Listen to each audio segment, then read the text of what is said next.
I've prepared this next video. I watched a little bit of it. There were some things I could agree with, other things that pissed me off. So I wanted to go ahead and talk about it and discuss it and kind of break it down. Bethesda have released games during that time, including 2015's Fallout 4 and Fallout 76 and Starfield. I mean, who even needs another Elder Scrolls game anyway, huh? These games fulfilled that gap easily, and in fact, I would rather not have an Elder Scrolls game at all. Starfield was so bad, man. I can't even begin to tell you guys how bad that game was. It just fucking sucked so hard. Nothing about it felt finished. It to me just felt like an unfinished game. It felt like they were hoping what happened with Skyrim was going to happen with Starfield, but it just never did. People just kind of got bored and said, F this. I took some time to reflect and wondered, is it good that it's taken so long? Does it need this much time? Well, that's what I'm going to discuss in this video and give you reasons why the wait is a good sign. So, Skyrim dropped in 2011. It was a giant open world game with a massive map, hundreds of quests and dungeons, and the freedom to play however you wanted. It scored incredibly well when it came out. No, this is one of the things I wanted to address. To this day, Skyrim is one of the most pleasing combats I've ever experienced. And he's going to go on to say very shortly a couple things, but I just want to break them down before we get into that. A lot of people prefer these like God of War type combat games or maybe Assassin's Creed type combat games. I don't. When it comes to like MMORPGs, Skyrim type games, a game like Elden Rings is one that I'm very specific with, because I feel like that game is so grand and it's actually so good. But they could have put so much more life, so much more love into the world design, into how it looks. I was watching even videos of the 4090 RTX, and it looked mediocre at best. Whereas if you go search the same thing, RTX 4090 Skyrim, it almost looks like Skyrim is the newer game. If they're gonna change their combat style, do something stupid like that, we've always had the Elder Scrolls combat style. If they're gonna go ahead and do some sort of total revamp where you're doing all these jumps and turns and it's overcomplicating it, I think it would lose a lot of its charm. You guys can't tell me that look at the difference. Okay, this is Skyrim 2011. This is the combat. Okay, realistic. I think realistic, kind of, because you hit them and they kind of shuffle back and then they can block and you feel the clanking too. I would say that's very realistic. I don't know. Maybe I'm just unk, man. Maybe I'm just out of the loop. But I think this is a lot more realistic, more in depth, more personal, more in the moment than even Elden Ring. Look at this shit.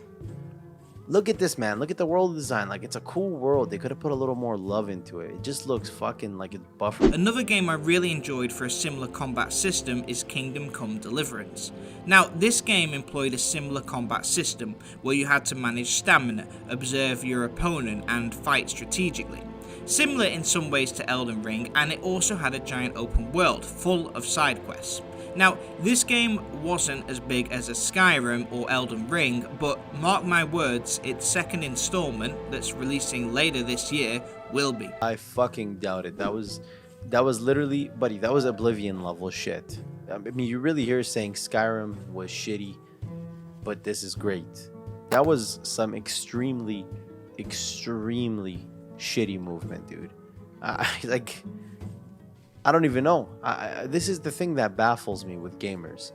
They nitpick the weirdest shit, but then they go kiss another game's ass, and it's even shittier.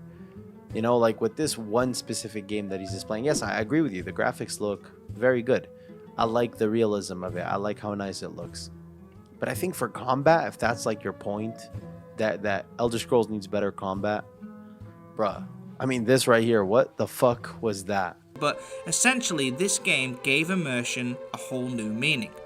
You needed to bathe, otherwise people would comment on it. When you got hurt, you needed a healer. If your clothes were damaged or dirty, people would notice and make comments. If you dressed like a royal member of society, new dialogue options would appear. This was a serious role-playing game. I won't even lie to you guys. I think that's pretty cool. I do, however, think that if they were to have such a feature on Elder Scrolls 6, it should be optional. I don't think it should be like you have to, you have to fucking do all that shit, because sometimes when you're just trying to grind the game, get the missions done, at least the main storyline, or get something accomplished that you wanted to do, you don't want to be thinking about fucking eating food on the mission. You don't want to be thinking about showering, otherwise people are going to give you a weird attitude. How many showers are you taking? Not to mention it's medieval times. How many showers did they even take during medieval times? Like what, one a fucking year? What was it? Twice per year, dude. As a quick example, in Kingdom Come, when you first swing a sword, you swing slow. That's pretty cool. When you first hold a bow, it shakes uncontrollably. That's cool too. After dedicating hours of play into these two stats, eventually you'll be able to swing a sword quickly and you'll shoot a bow with precision. The That's cool results too, of man. upgrading these That's skills cool. feels real. In the Elder Scrolls game, this was not the case. It was the same to hold a bow at level 1 and then at level 99. Well, there's a reason. There's a reason for that. There's a reason. It's not just like by random. There's a fucking reason for that, because A, you already live in medieval times. B, the character you're playing is already some sort of warrior. It's not like you're playing a fucking random farmer who's never held a fucking bow or a sword, or a toddler, dude. You know what I mean? Like with Elder Scrolls, you already start the game off and you're being arrested and sent to execution. We don't even know what for, but you've gone that far, dude. I'm pretty sure in medieval times, if you're that type of character, you know how to fucking wield a sword. Now, it brings us to the leveling and the upgrading of skills in Skyrim. Is it the greatest? No. 13-year-old game. But does it work? Yes, it works. It works tremendously. When you have shitty levels on your skills, you don't do as much damage. You don't have as much upgrades and perks and speed or whatever it is. When you upgrade them, you do. Now, of course, graphically, you're not going to be able to see the cutting edge graphics of fucking 2024. Once again, 13-year-old game. But it worked. It worked, man. And it was incentive based. And it made sense. And you felt it. My point is this though. Elder Scrolls Oblivion and Skyrim both gave NPC daily schedules. They were great for their time, but nowadays it looks basic. The standards for this stuff has gone up so much. Bethesda would really have to consider implementing all this stuff to make it to a similar standard. And although Red Dead Redemption 2 didn't really have any side quests when you compare it to the Elder Scrolls' huge list of them, one game did. And that game is Witcher 3, one of my personal favourite games of all time. This game elevated what I expect from quests and side quests. Now if you play Skyrim, a lot of the quests are what we would call fetch quests. The objective is to get an item from X place and bring it to Y place. At the time of Skyrim, this was totally fine. The original Skyrim was like that, where it's all fetch quests, a bunch of bullshit, but the fans really took over for the game. You know what I mean? That's I think what differentiates Skyrim experience from any other experience on the planet, is that the fans took over for this game. Even on my PlayStation, guys, it's a PS5 regular, not a Pro. It's a PS5 regular, and the way Skyrim looks on that shit is amazing. I've downloaded a ton of mods for visual mods, and a couple of cheating mods, as you guys saw on yesterday's stream. The community has made the game survive. It wasn't so much that the devs did, is that the game was so good, the people have gone and taken their own time and have furthered it so much more than it would have ever gone had it not had the fan base that it had. It takes a long time to make a perfect game. Bethesda were considered one of the greatest and most innovative gaming studios of all time. Fallout 76 and Starfield have damaged that reputation. Despite this, their aura still exists and gamers still anticipate their games greatly, but they have got to get this one right. This game has to be a hit, and due to that reason, that is why the Elder Scrolls 6 taking so long to come out is not the end of the world. And just for the record, I absolutely love Skyrim. It's one of my favourite games of all time and I consider it to be a masterpiece. I'm just saying that Bethesda have a lot to do to meet the high expectations that will inevitably come when the Elder Scrolls 6 arrives. It makes sense, and I would rather wait. It's not like we haven't waited this long already. It's not like it's been a couple years.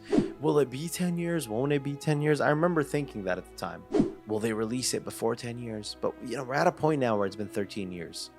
We're growing, man. I mean, when I played Skyrim, I was 12 fucking years old, guys. 12. But at this point, like I'm saying, I think it's better for them to wait. I think it is better for them to have the finished product before they go ahead and release some garbage like Starfield. You guys took 13 years. Take another 2 or 3 or 4 even if you have to. Fuck it, even 5, dude. Whatever. Skip this PlayStation altogether. Burn down the building. Walk out of the country and claim bankruptcy and never come back. No, but my point is, take as long as you need to, but make sure the game is fucking done correct, because I really, truly, I'm going to say it again, I think Elder Scrolls 6 is going to be Bethesda's last opportunity at redemption and at glory, to be in a position that they once were throughout history, that they've now lost due to games.